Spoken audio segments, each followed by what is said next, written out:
আসসালামু আলাইকুম। কতদিন তোমায় দেখি না মাগো, থাকো কত দূরে।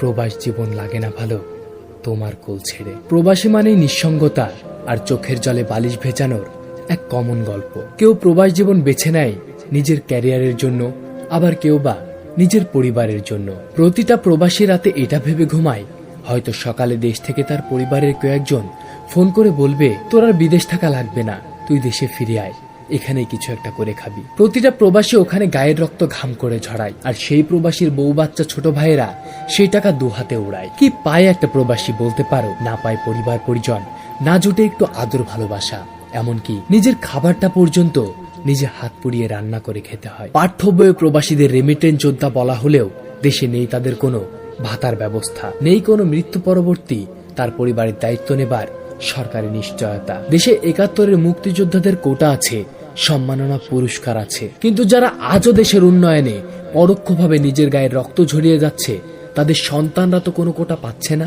যুদ্ধ অপরাধীদের বিচার হচ্ছে, কিন্তু কই কোনো প্রবাসীর বউ বা যুবতী মেয়ের নিরাপত্তাদের নিয়ম তো তৈরি হচ্ছে না। ও হয়েছে, বিদেশে কেউ মারা গেলে তার লাশ দেশে আনতে এক্সট্রা করে কোনো ভ্যাট দিতে হবে না। This is deserve A clap. আমরা তো দেশে একবার মরি, আর ওরা প্রতিনিয়ত মরে। আরে ওরা কোনো টাকা কামানোর মেশিন নয়। পরিবারের এটা বোঝা উচিত। আমার ছেলে প্রবাসে আছে, এটা গর্বের নয়।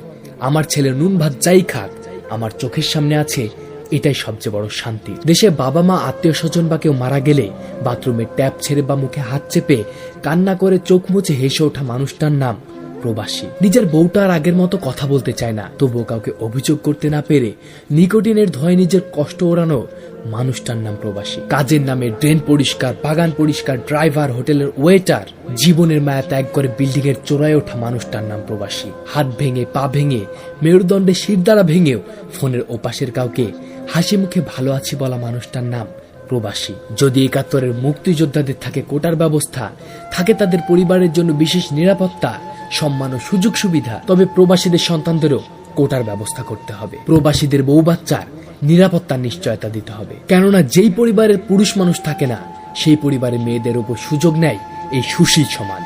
কে দেবে তাদের নিরাপত্তা? সরি, যে দেশে ধর্ষণেরই বিচার হয় না, সেই দেশে নাকি আবার প্রবাসীদের পরিবারের নিশ্চয়তা। ব্যাপারটা হাস্যকর।